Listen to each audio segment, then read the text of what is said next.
마가복음 1장 1절에서 8절 말씀을 다 같이 봉독하겠습니다. 하나님의 아들 예수 그리스도의 복음의 시작이라. 선지자 이사야의 글에 보라, 내가 내 사자를 내 앞에 보내노니 그가 내 길을 준비하리라. 광야에 외치는 자의 소리가 있어 이르되 너희는 주의 길을 준비하라. 그의 오실 길을 곧게 하라. 기록된 것과 같이 침례 요한이 광야에 이르러 죄사함을 받게 하는 회개의 침례를 전파하니 온 유대 지방과 예루살렘 사람이 다 나아가 자기 죄를 자복하고 요단강에서 그에게 침례를 받더라. 요한은 낙타털옷을 입고 허리에 가죽띠를 띠고 메뚜기와 석청을 먹더라. 그가 전파하여 이르되 나보다 능력 많으신 이가 내 뒤에 오시나니 나는 굽혀 그의 신발끈을 풀기도 감당하지 못하겠노라. 나는 너희에게 물로 침례를 베풀었거니와 그는 너희에게 성령으로 침례를 베푸시리라. 아멘. 반갑습니다. 한 달에 한 번씩밖에 못 보지만 늘 이 만남이 설레고 그렇습니다. 근데 오늘부터는 제가 김동주 목사님께 제가 밑에 안 내려가도 되겠다고 말씀을 드렸어요. 왜냐하면은 우리 목사님 너무 열심히 하고 계시고 이제 제가 지난번에 내려갔던 것은 지난번 목사님이 조금 정적이셨잖아요. 이전에 목사님께서. 그래서 제가 조금 여러분 좀 액팅을 좀 하면 좋겠다 해서 내려갔었는데 지금 뭐 충분히 김동주 목사님께서 강단은 부여잡고 설교하고 계시지만 평소에 여러분들하고 잘 이렇게 또 뭐 지내시는 것 같아서 제가 오늘부터는 안 내려가도 되겠다 뭐 이렇게 생각했는데 괜찮죠? 네. 저는 오늘 마가복음 1장 1절에서 8절까지의 말씀을 가지고 예수님 복음의 시작 이와 같은 제목으로 말씀의 은혜를 잠시 나누려고 합니다. 오늘 말씀의 제목을 잠시 함께 고백하겠습니다. 예수님 복음의 시작. 여러분, 예수님께서 복음의 시작이신 줄 믿습니다. 우리도 예수님 믿고 난 날부터 우리의 삶에 복음의 역사가 시작된 거예요. 마가는 그의 복음서를 적으면서 가장 먼저 이 얘기를 하고 싶었어요. 그래서 마가복음 1장 1절에 이렇게 이야기를 하는 거죠. 함께 읽어볼까요? 하나님의 아들 예수 그리스도의 복음의 시작이라. 예수를 믿으면 복음이 시작되는 삶을 살아가는 거예요. 이 삶을 어떤 삶이라고 이야기하냐면 새롭게 된 삶이라고 이야기를 합니다. 고린도후서에 보면 이전 것은 지나갔으니 보라 새 것이 되었도다. 예수 믿고 살아가는 삶은요, 이전보다 더 나아지는 삶을 살아가는 게 아니라 이전과는 다른 삶을 살아가는 거예요. 그래서 요한복음 3장에 보면 여러분 잘 알고 있는 니고데모라고 하는 유대 관원이 예수님을 한밤중에 찾아오지 않습니까? 그때 예수님께서 거듭남 구원에 대해서 말씀하세요. 그때 거듭남은 다시 태어남이라 말씀하시니까 니고데모가 우리가 다 나서 이만큼 자랐는데 우리가 어떻게 어머니 뱃속에 다시 들어갔다 나올 수 있습니까? 라고 예수님께 질문을 하는 장면이 있죠. 그럴 수 없습니다. 그렇기 때문에 예수 믿고 새롭게 된 삶을 살아간다는 것은 우리가 육적으로 어머니 뱃속에 다시 들어갔다 나오는 것을 의미하는 것이 아니라 아담과 하와가 하나님과의 관계가 깨어져서 영적으로 무기력해지고 잠든 것 같은 상태에 있다가 예수 믿고 구원받으면 그 잠들어 있고 무기력해 있었던 잠든 것 같은 우리의 영이 깨어나는 거예요. 영적으로 우리가 눈을 뜨게 되는 것입니다. 그래서 우리가 이전에 살았던 삶과 다른 삶을 살아가게 되는 것, 그것이 바로 예수 믿고 구원받는 것이고 복음이 시작되는 것입니다. 그래서 우리가 세상에 태어난 생일이 있는 것처럼 우리가 예수 믿고 구원받은 날을 영적인 생일이라고 이야기할 수도 있는 거예요. 자, 이렇게 예수님을 믿고 우리가 구원을 받아 우리는 새롭게 된 삶을 살아가는 중입니다. 그런데 오늘 성경이 또 마가가 우리에게 이야기해 주고 싶은 것은 무엇이냐? 어떻게 우리가 예수 복음을 듣고 새롭게 된 삶을 살아갈 수 있게 되었지? 라는 질문을 던지는 거예요. 어떻게 우리가 이런 삶을 살게 되었을까요? 계속해서 마가복음 1장 2절에서 이렇게 이야기하거든요. 우리 함께 읽겠습니다.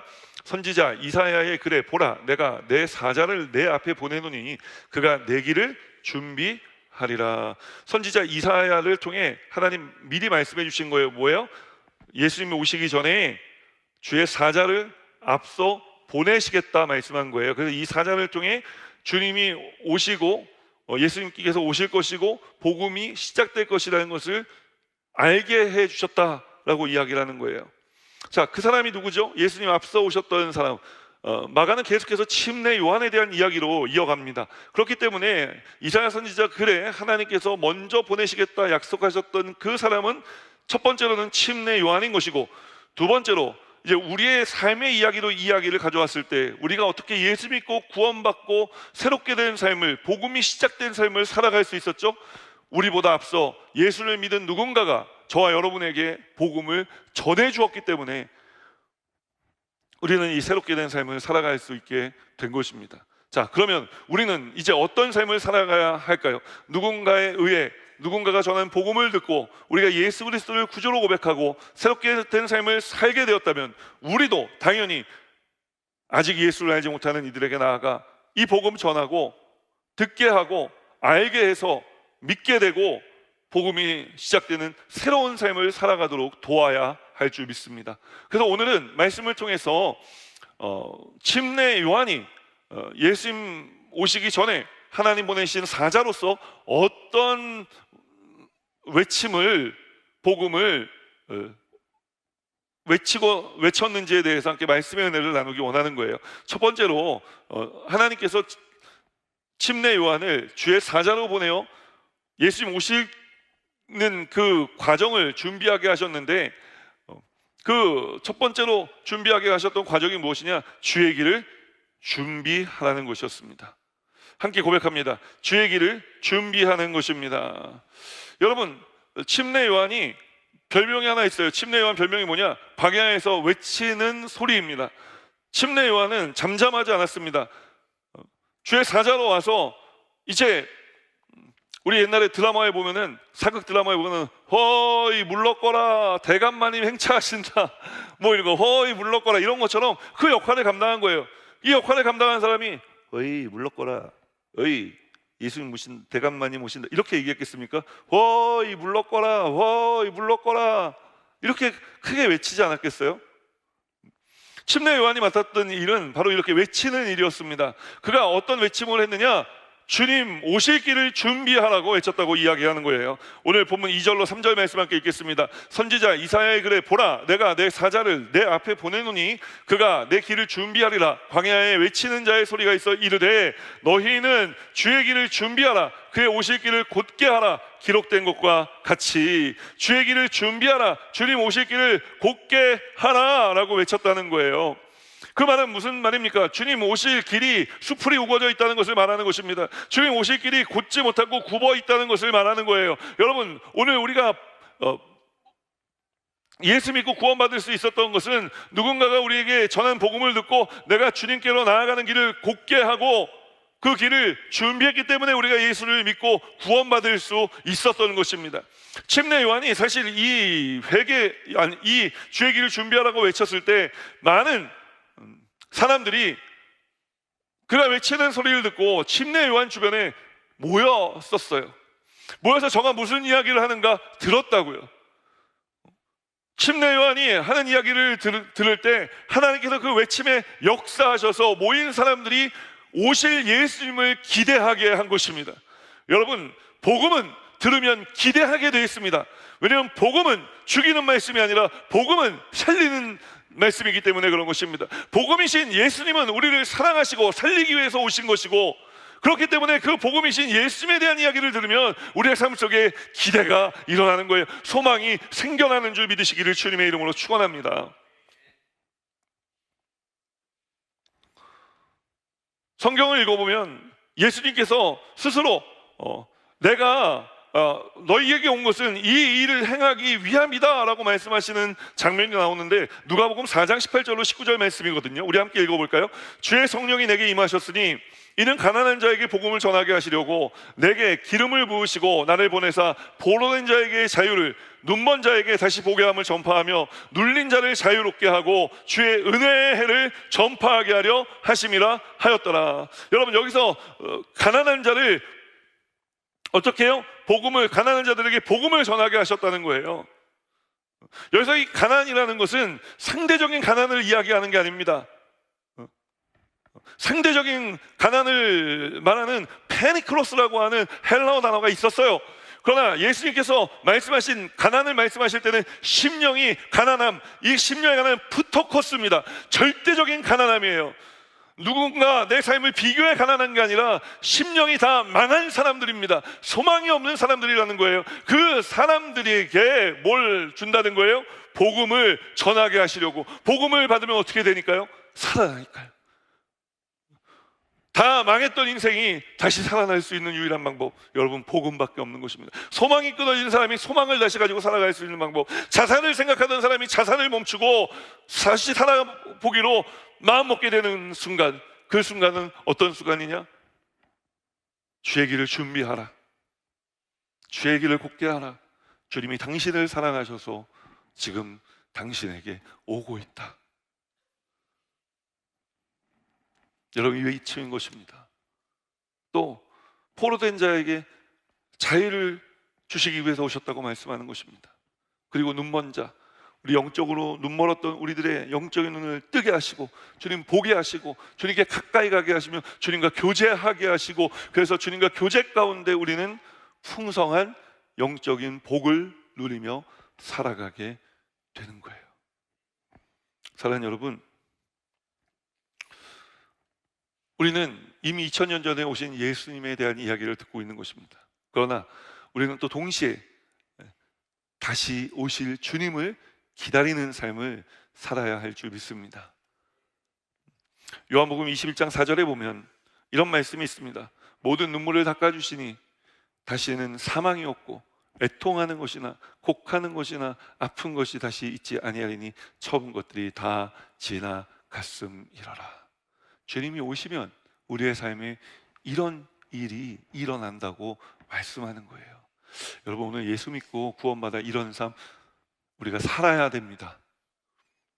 눈물 나는 순간에 눈물 대신 우리가 주님 함께 하심을 믿고 꼭 참고, 그래도 우리가 썩소 비슷한 거라도 한번 씩 웃고 또 지나갈 수 있는 이런 담대함이, 믿음이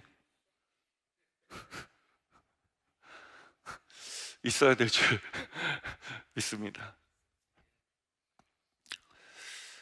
주님께서 이 땅에 오신 이유는 분명해요. 우리를 사랑하셔서 오셨고 우리의 삶에 미래와 희망을 주기 위해서 오신 것입니다. 또한 생명을 얻되 풍성히 얻게 하시기 위해서 오신 것입니다. 이 땅에 오신 주님은 절대 희망의 주님이신 줄 믿습니다. 침례 요한이 외친 것은 바로 이 주님이 오실 길을 준비하라 외친 거예요.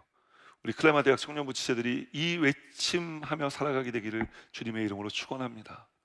말씀 속 한 걸음 더 들어가 하나님께서 주의 사자로 침례 요한을 보내시며 두 번째로 맡기셨던 외침은 어떤 외침이었을까요? 회개를 촉구하는 거였어요. 함께 고백합니다. 회개를 촉구하는 것입니다. 본문 4절 5절 말씀 여러분이 큰 소리로 함께 읽어주십시오. 시작.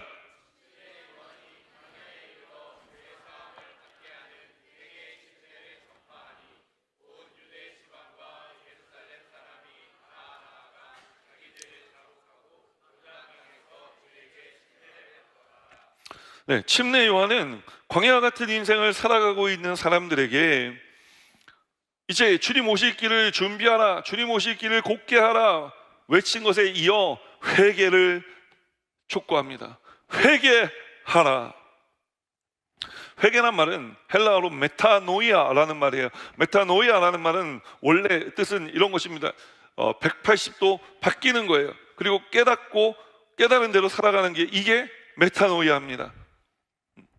그런데 이 회개라는 것을 이해하려면 우리가 먼저 이해해야 될 단어가 있어요. 뭐냐면은 죄라는 단어를 우리가 이해해야 되는 거예요. 죄라는 말은 헬라어로 하말티아, 말입니다.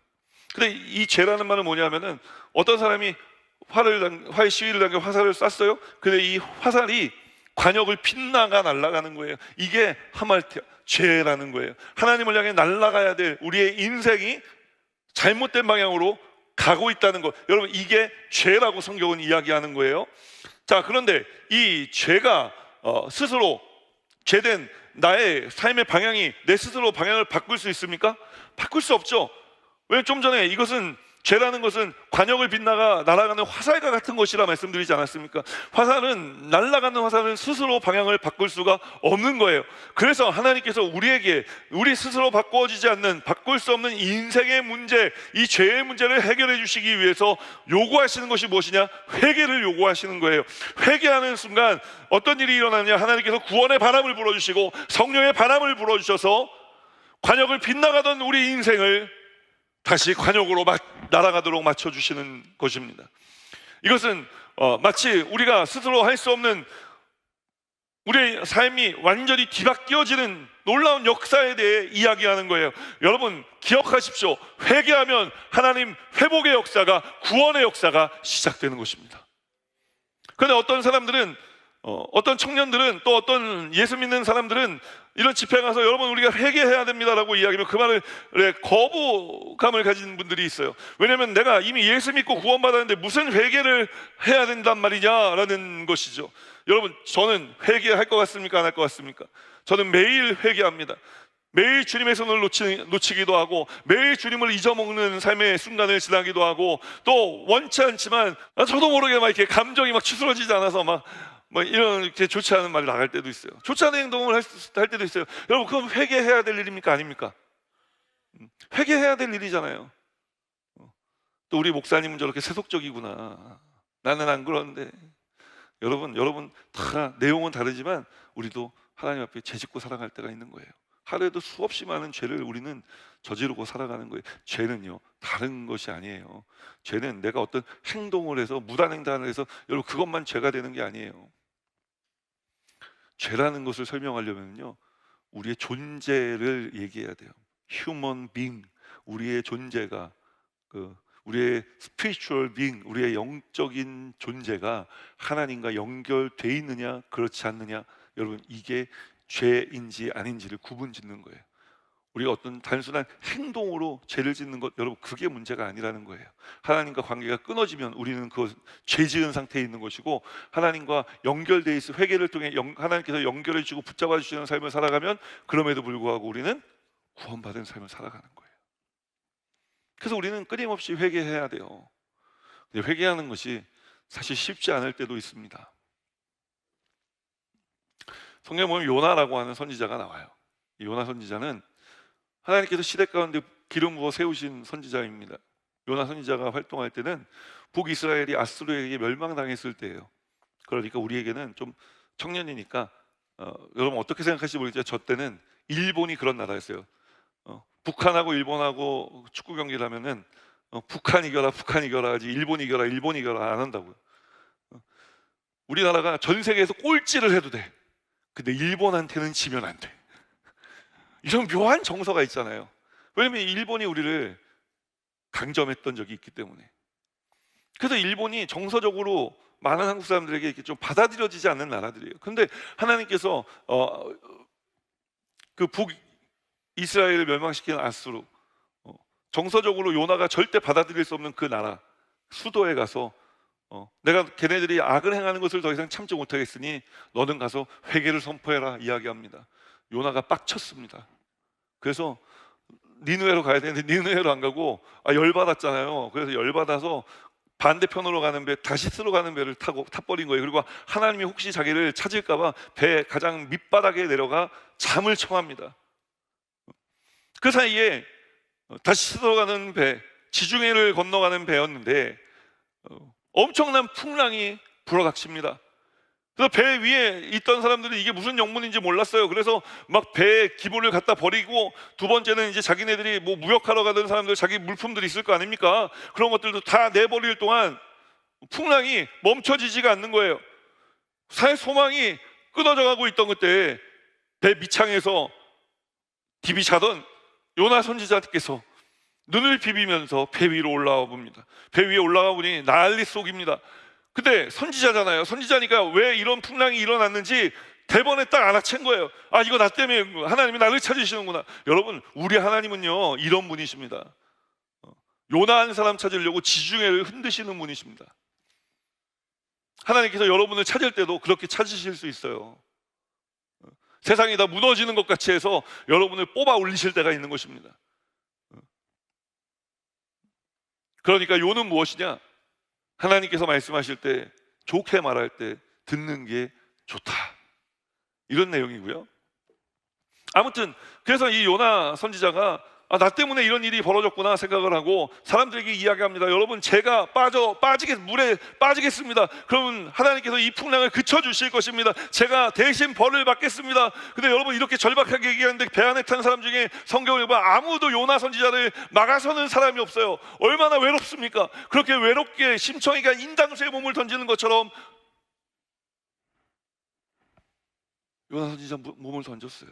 큰 몸을 던지니까 순간 풍랑이 그쳤는데 이게 웬일입니까? 요나에게는 설상가상의 일이 닥쳤습니다. 그냥 물에 곱게 빠져 죽으려고 뛰어들었는데 이게 웬일이에요? 큰 물고기가 와서 갑자기 자기를 삼키는 게 아닙니까? 이제는 물에 빠져 죽는 게 아니라 물고기 위에게 녹아 죽게 생겼구나. 요나가 절망했습니다. 그럼 이게 또 웬일이죠? 아무리 시간이 지나도 위액이 나오지 않는 것 같은 거예요. 그래서 물고기 위벽을 막 만져봤는데 말랑말랑하고 촉촉함이 없어요. 푸석푸석한 거예요. 또 하나님께서 왜 또 나에게 이 물고기 뱃속에 들어가게 하셨나 고민을 하다가 선지자니까 깨닫는 게 있을 거 아니에요. 하나님 나에게 회개를 요구하시는 거예요. 그래서 요나 선지자가 3일 밤낮을 그 물고기 뱃속에서 회개를 했어요. 물고기는 무슨 잘못입니까? 여러분, 나 한 사람이 불순종한 것 때문에 여러분, 바다가 온통 풍랑에 휩싸이고 배에 탄 사람들은 죽을 뻔하고, 물고기는 또 무슨 죄예요? 물고기는 위액이 나오지 않은 소화불량 때문에 계속 트름만 하고 있다가 3일째 되는 날 하고 속에 목에 걸린 게 있는 것 같다고 뱉었는데 요나 선지자가 평 하고 나와가지고 그 해변에 떨어졌다는 거 아닙니까? 여러분, 하나님의 역사는 기가 막힙니다. 그래서 회개했기 때문에 요나가 니느웨로 갔어요. 니느웨로 갔는데 이 니느웨 성읍이요, 성경이 또 이런 재밌는 표현을 씁니다. 니느웨 성읍은 큰 성읍이라 3일 동안 걸어야 이 끝에서 저 끝에 갈 정도로 굉장히 큰 성읍이었다는 거예요. 그런데 이 큰 성읍에 요나가 며칠 동안 복음을 전했겠어요? 여러분, 회개의 복음을 전하려면 구석구석 다니면서 여러분, 회개하십시오, 회개하십시오, 회개하십시오, 최소한 6일은 해야 되는 거 아닙니까? 동서남북으로 다니려면 종으로 횡으로만 다녀도 6일인데 딱 하루 했어요. 이게 무슨 얘기인 줄 알아요? 회개하고 하나님이 시키시니까 콕 깨서 어쩔 수 없이 하나님, 내가 니느웨로 가지만 난 하고 싶지 않습니다. 대충 한 겁니다. 회개라, 이 정도 얘기하면 못 듣겠지? 더 크게 하면 안 돼. 들으니까, 듣고 회개하면 큰일 나니까. 그런데 여러분, 이렇게 대충 회개 선포했는데요, 그 대충 회개 선포한 이 말을 왕이 듣습니다. 아수르 왕이 듣고요, 하나님께서 그 아수르 왕의 마음을 만지셔서 아수르 왕이 갑자기 막 베옷을 입고 나와서 막 허리를 동이더니 엎드려서 죄를 막 뒤집어 쓰고, 나는 이런 죄만도 못하는 인간입니다, 바람 불면 훅 하고 날아갈 만한 이런 무가치한 존재입니다. 야, 니네들도 다 엎드려 임마, 금식해, 다 회개해. 지금 온 나라에 회개 운동이 일어난 거예요. 그것도 보통 회개 운동이 아닙니다. 금식하며 회개했습니다. 그래서 어떻게 됐죠? 하나님께서 아수르를 용서하신 거예요. 여러분, 회개에는 그 악한 아수르, 그 수도 니느웨조차도 구원할 만한 능력이 있게 한다는 것입니다. 오늘 침례 요한은 주님 오실 날을 기다리며 회개를 촉구합니다. 여러분, 주님 우리 인생 가운데 이미 와 계시지만 우리는 동시에 다시 오실 주님을 기다리는 삶을 살아가며 어떤 삶을 살아야 하겠습니까? 먼저 회개하고 세상에 나아가 이 회개를 선포해야 할 줄 믿습니다. 침례 요한이 회개를 선포했을 때 이스라엘 백성들은 로마의 압제 가운데 있었습니다. 그들의 인생은 광야와 같았습니다. 그 광야와 같은 삶 속에 희망을 잃어버리고 있었던 때였습니다. 무엇이 다시 이들에게 희망을 가져다 줄 수 있습니까? 예수 그리스도 뿐인 것입니다. 그 예수님께서 오시는 길을 준비하는 그 과정에 반드시 있어야 되는 것이 무엇이냐? 회개가 있어야 되는 것입니다. 우리가 살아가는 오늘날 세상도 광야와 같습니다. 점점 황폐화되어져 가고 있습니다. 왜 그렇습니까? 우리가 세상을 향해 나아가 예수 복음을 선포하지 아니하고 회개를 촉구하지 않기 때문에 그런 거예요. 우리 클레마 대학 청년부의 지체들이 열심을 가지고 담대하게 세상에 나아가 이 회개를 촉구해 세상이 황폐화되는 것을 막고 다시 하나님의 은혜의 동산 되게 하는 귀한 사역에 동참하시기를 주님의 이름으로 축원합니다. 마지막 세 번째로 하나님께서 침례 요한에게 예수님보다 먼저 사자로 보내시며 맡기셨던 사명은 무엇이냐?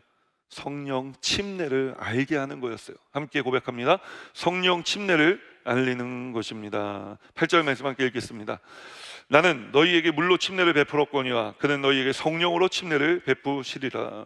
침례 요한은 물로 침례를 받는 것처럼 너희들이 성령으로도 침례를 받아야 된다고 이야기를 합니다. 자, 물로 침례를 받는 것에 대해 이야기하며 침례 요한은 회개의 침례라 이야기했습니다. 회개를 통해 우리는 예수 그리스도를 구주로 인정하고 받아들이며 새롭게 된 삶을 살아갈 수 있게 됩니다. 자, 새롭게 된 삶을 살아갈 수 있는 상태가 되어졌습니다. 그러면 이 새롭게 되어진 삶을 살아갈 수 있는 상태가 되었다면 그 다음은 뭐가 되겠어요? 살아가야 할 것 아닙니까? 살아가는 데는 무엇이 필요하죠? 힘과 능력이 필요한 거예요. 오늘 성령님으로 우리가 침례를 받아야 된다라고 침례 요한 이야기하는 것이 바로 이것 때문입니다. 새롭게 된 우리가 이 세상을 힘있고 능있게 살아가기 위해서는 성령의 침례를 받아야 한다라고 이야기를 하는 거예요. 성령의 침례를 받으면 여러분 우리의 삶 속에 새로운 힘과 능력이 생겨나 이 세상을 살아갈 수 있게 되어지는 것입니다. 이 세상을 살아가는데 그냥 대충 살아가는 게 아니라 힘있게 살아가게 되는 거예요. 그런데 이렇게 힘있게 살아가는 우리의 삶을 싫어하는 존재가 있죠. 하나님과 우리 관계를 끊어버렸던 마귀가 싫어하는 거예요. 그 마귀가 끊임없이 와서 우리의 힘을 빼는 일들을 합니다. 하나님과 우리 사이를 이간질시키고 하나님을 오해하게 만들기도 하고, 우리 주님 손 붙들고 잘 걸어가고 있던 우리들, 옛날에 보면은 애들 이렇게 막 손잡고 막 이렇게 걸어가다 보면은 뒤에서 혹시 자매들 중고등학교 때, 중학교 때, 뭐 초등학교 때 이렇게 보면 같은 동성 친구하고 손잡고 가면 뒤에서 어떤 남자애들이 와서 손을 탁 치고 가는 그런 거 있죠. 경험해 보신 적 있습니까? 이게 너무 옛날 얘기인가? 저 때는 그런 애들이 있었어요. 물론 저도 그런 아이들 중에 하나였죠. 손을 탁 하면 아 뭐야 그러면은 메롱 하고 도망가는 거예요. 별 의미는 없어요. 그냥 귀찮게 하고 싶은 거예요. 마귀가 그렇게 할 때가 있다는 거예요. 그래서 너무 과거가 밝혀진다, 그치? 여러분들이 너무 잘 들어주시니까 제가 막 안 해도 될 말씀을 계속 하게 되는 것 같습니다. 예, 좋습니다. 뭐 제가 이렇게 낮아져서 여러분이 은혜를 받을 수 있다면 그것도 하나님의 영광인 줄 믿습니다. 자, 그래서 사도 바울은요 에베소 6장 12절에서 하나님과 새롭게 된 우리가 하나님과 교제하며 살아가는 이것을 가로막는 적이 누구인지에 대해서 적시합니다. 함께 읽어볼까요? 우리의 씨름은 혈과 육을 상대하는 것이 아니요 통치자들과 권세들과 이 어두움의 세상 주관자들과 하늘에 있는 악의 영들을 상대함이라. 여러분, 이런 존재가 있다는 것을 사도 바울이 우리에게 알려주는 거예요. 그렇기 때문에 우리에게는 더 무엇이 필요합니까? 성령의 충만함이 필요한 거예요. 예수님께서 오셔서 이 성령의 충만함을 너에게 줄 것이라고 침례 요한은 이야기한 것입니다. 맞습니다. 예수님이 오셔서 성령의 충만함을 부어주셨습니다. 그런데 문제가 생겼죠. 예수님께서 십자가에 달려 돌아가신 것입니다. 그래서 어떤 학자들은 예수님께서 십자가에 달려 돌아가실 때 성령의 역사도 중지되었다라고 이야기를 합니다. 그래서 저는 그 말에 동의하지 않습니다. 왜냐하면 부활하신 예수님께서 제자들을 찾아오셔서 하신 말씀이 무엇입니까? 몇 날이 못되어 내가 성령을 너에게 선물로 주겠다 말씀하신 것입니다. 그래서 사실 우리가 살아가고 있는 이 시대는 성령의 역사가 멈춰진 시대가 아니라 성령의 시대를 살아가고 있는 거예요. 여러분, 이 시대를 살아가고 있는 우리들에게 성령 충만은 옵션이 아니라 필수인 줄 믿습니다. 여러분, 성령 충만 받으시란 오늘 침례 요한이 외치는 거예요. 주의 길을 준비하고 곧게 주님을 인정하고 환영하고 모셔드려 이제 회개함으로 주님과 함께 새롭게 된 삶을 살아가는데 성령으로 충만해 살아가라고 이야기하는 것입니다. 오늘 우리 클레마 대학 청년부 지체들의 삶이 이런 삶 되기를 주님의 이름으로 축원합니다. 제가 예전에 한 벌써 10여 년 전입니다. 15, 16년 전에 이제 여의도에서 사역하고 있을 때 강남에 일이 있어서 택시를 타고 강남에 가게 된 적이 있었어요. 보통 이제 지하철 타거나 이제 버스를 탔는데 그날은 뭐 차도 있었지만 너무 피곤해서 좀 쉬고 싶었어요. 가는 동안 택시를 타고 이제 아저씨 강남 어디요? 뭐 이렇게 가는데 타자마자 제가 그랬어요. 제가 조금 피곤해서 그러는데 기사님 제가 의자를 좀 뒤로 눕혀도 되겠습니까? 뭐 알아서 하시라고.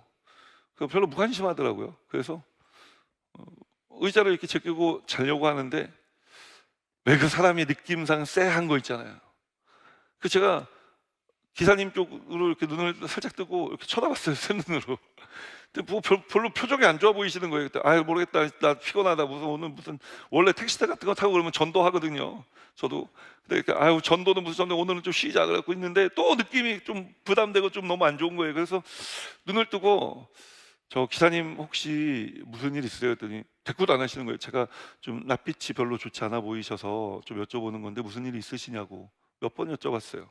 그랬더니 아저씨 갑자기 그러시는 거예요. 강북 강원도를 달리고 있는데 내가 이놈의 인생 확 그냥 물에 빠져 죽어버리든지 해야지. 아니 핸들만 꺾으면 강해요, 여러분. 그 제가 얼마나 놀랐는지 몰라요. 그래서 제가 이게 내가 잘 때가 아닌가 하고 의자를 이렇게 올라오다가 아저씨 무슨 일 있어요? 그래서 의자를 사실 올리고 있었구나. 이렇게 얘기를 좀 하고 전도해야 되겠다. 아저씨 안 되겠다. 그래서 근데 그 아저씨 하는 얘기를 듣고 의자보다 몸이 먼저 일어났어요. 네? 아저씨 무슨 말씀이세요? 죽기는 왜 죽어요? 그래서 이제 제가 좀 젊지만 목사인데 무슨 고민이 있으신지 무슨 걱정이 있으신지 왜 이렇게 노여워하시는지 얘기를 해달라 얘기를 쭉 해주시더라고요. 그래도 목사라고 얘기를 해주시더라고요. 그래서 제가 이야기를 듣고 이제 복음을 전했어요. 전도한 거죠. 그 아저씨한테 여쭤봤어요. 혹시 교회를 다녀보셨습니까? 했더니 예전에 몇 번 가본 적이 있는데 바빠서 뭐 갈 시간이 없다고. 또 예수님에 대해서 얘기해 줬어요. 예수님이 왜 오셨는지, 예수님이 오시면 우리가 어떤 삶을 살게 되는지, 나는 왜 이 젊은 나이에 목회를 하고 있는지 뭐 쭉 설명을 드렸어요. 그러니까 설명을 드리는데 이제 사람이 혼자 생각하다 보면요, 여러분 생각이 네거티브하게 흐르게 돼 있어요. 그래서 근데 이게 네거티브하게 흐르는지 모르고 세상 사람들은 이렇게 그냥 거기 이제 완전히 다 함몰되는 거예요. 근데 우리 예수 믿는 사람들은 이렇게 네거티브하게 생각이 흐를 때 예수님께서 우리 마음속에 들어오셔서 제가 예전에 인스타에서 재밌는 거 봤는데 이렇게 걱정을 하다가 걱정이 이렇게 차오르는데 그 밤에 자려고 누우면은 여기까지 이제 차오르는 걱정이 이렇게 누우면은 옆으로 이렇게 흘러 들어온다는 거예요. 깜짝 놀랐어요. 너무 웃었어요 그때. 꼭 저를 보는 것 같았거든요. 이렇게 누우면은 이제 여기까지 차있던 걱정이 이렇게 머리로 타고 흘러 들어올 때 그때 여러분 예수님이 우리에게 오셔서 말씀하시는 거예요. 꺼지라. 근심 걱정 꺼지라. 그러니까 여러분 우리에게는 예수님이 계시니까 우리는 안전장치가 있는 거예요. 그 세상 사람들은 안전장치가 없어요. 그냥 흘러가는 거예요. 그렇게. 우리 얼마나 다행인 삶을 살아가고 있습니까? 우리는 부정적일 때도 있지만 그러나 그때마다 주님께서 우리와 함께 해주셔서 깨닫게 하시고 다시 내가 이렇게 부정적이면 안 되지, 긍정적으로 생각해야지. 근데 그분도 그렇게 된 거예요. 그 택시에서 내리면서 제가 아저씨에게 말씀드렸어요. 아저씨 꼭 이번 주일날 교회 가셔야 됩니다. 나 어떤 교회를 가야 될지 모르겠는데, 일하시다가 십자가 많으니까 서울에 아무 교회나 들어가서 예배 드리십시오. 그럼 됩니다. 알았다. 헤어졌어요. 그러면서 이제 마지막에 아저씨가 저에게 해주셨던 말이 지금도 기억이 납니다. 젊은 사람이 인상이 좋다 했더니 제가 아까 3부 때는 차마 이 얘기까지 못했는데 예수님이 보내주셨구만. 끝난 거예요. 아마 그날 제가 그 아저씨에게 복음을 전하지 않았으면 어디선가 정말 강물에 뛰어들 수도 있지 않았겠습니까? 뭐 안 그러셨을 수도 있겠지만 50대 50이라면 제가 피곤한 몸이었지만 일어나서 복음을 전에 그분이 물에 뛰어들지 않을 가능성이 50대 50에서 100%가 된 거잖아요. 여러분, 이게 복음의 위력입니다. 복음을 전하면 살아납니다. 복음을 전하면 새롭게 됩니다. 우리가 살아가고 있는 세상에 대해서 많은 청년들이 비판합니다. 저는 이민 목회를 할 때 한국의 청년들이 헬조선이라고 한국을 부른다는 이야기를 듣고 깜짝 놀랐습니다. 맞아요. 헬조선일 수 있습니다. 근데 왜 헬조선이 되었죠? 왜 이렇게 청년들이 살기 힘든 나라가 되었을까요? 여러분, 복음이 말랐기 때문 그런 거 아닙니까? 하나님께서 저와 여러분을 살려주셨잖아요. 새롭게 하셨잖아요. 그래서 하나님과 아담과 하와 때처럼 다시 하나님과 우리의 관계를 연결해 주셨잖아요. 그러면 우리가 살아가는 세상도 어떤 세상이 돼야 돼요? 어떤 세상 돼야 돼요? 에덴 동산 같은 세상 돼야 되는 거 아닙니까? 아담과 하와가 범죄함으로 세상이 가시와 엉겅퀴를 내었는데 하나님과 우리의 관계가 회복되었는데도 계속 세상에 가시와 엉겅퀴가 있습니다. 왜 그렇습니까? 하나님께서 이 에덴 동산을 창설하시고 그 관리를 누구에게 맡기셨습니까? 사람에게 맡기신 거예요. 자, 우리가 하나님과 관계가 회복되었는데 왜 계속 우리가 살아가는 세상은 가시와 엉겅퀴가 있고 심지어 청년들의 세대가 헬조선이라는 이야기를 서슴없이 하는 세상이 되었습니까? 복음이 말랐기 때문에 그런 것 아닙니까? 왜 복음이 말랐죠? 예수 믿는 저와 여러분 같은 세대가 세상에 나아가 복음을 선포하지 않기 때문에 그런 것입니다. 잠잠하고 있기 때문에 그런 거예요. 여러분, 우리가 잠잠하면요, 세상은 계속 이렇게 흘러갈 겁니다. 브레이크 풀린 고장난 자동차가 언덕 위를 미끄러져 내려가는 것처럼 점점 가속도가 붙을 거예요. 점점 황폐해질 겁니다. 우리 힘으로는 이것을 멈출 수가 없습니다. 그러나 주님께서는 멈추실 수 있습니다. 그리고 주님께서는 되돌이키실 수 있는 줄 믿습니다. 그래서 저는 여러분들로 인해 이 대한민국이 헬조선이라는 말이 떠나가고 살만한 나라, 복음으로 충만한 나라, 예수님 때문에 희망이 넘치는 나라, 청년들이 꿈을 꾸는 나라, 그런 나라가 되기를 예수님 이름으로 축원합니다. 우리 함께 이 찬양 고백하면서 오늘 말씀 앞에 우리의 삶을 좀 결단했으면 좋겠습니다. 주님, 제가 잠잠하지 않겠습니다. 말씀 앞에 때로는 이 복음을 세상에 나가서 전하는 것이 두려울 수 있습니다. 여러분, 지금 예수 믿는 거 이렇게 세상에 나가서 밝히고요, 예수 믿어라 그러면 너나 잘 믿어라, 핀잔 듣기 일수 아닙니까? 그럼에도 불구하고 오늘 우리가 이 말씀 하나님 주셨을 때는 이 말씀 전하라고 주신 말씀입니다. 이 말씀 앞에 우리가 우리의 삶을 결단했으면 좋겠습니다. 함께 이 찬양 고백하면서 기도의 자리로 나아가겠습니다. 말씀 앞에서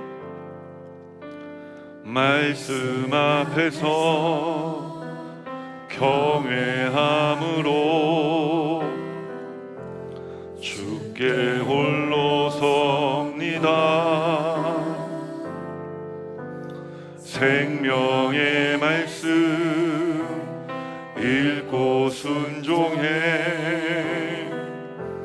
주를 예배합니다. 기록된 말씀 힘이 있어서 진리로 우리 어떻게요?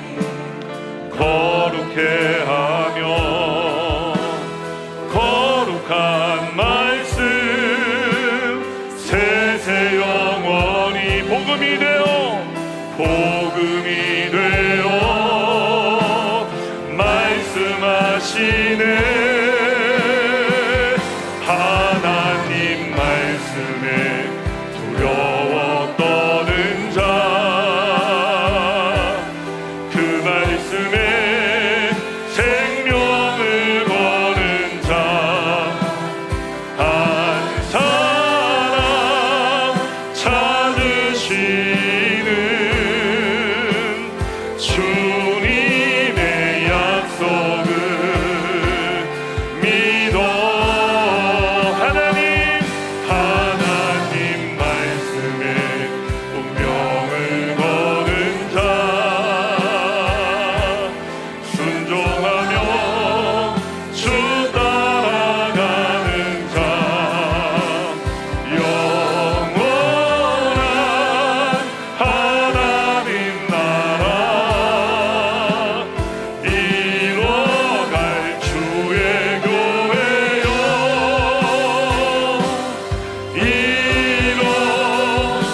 사람이 바로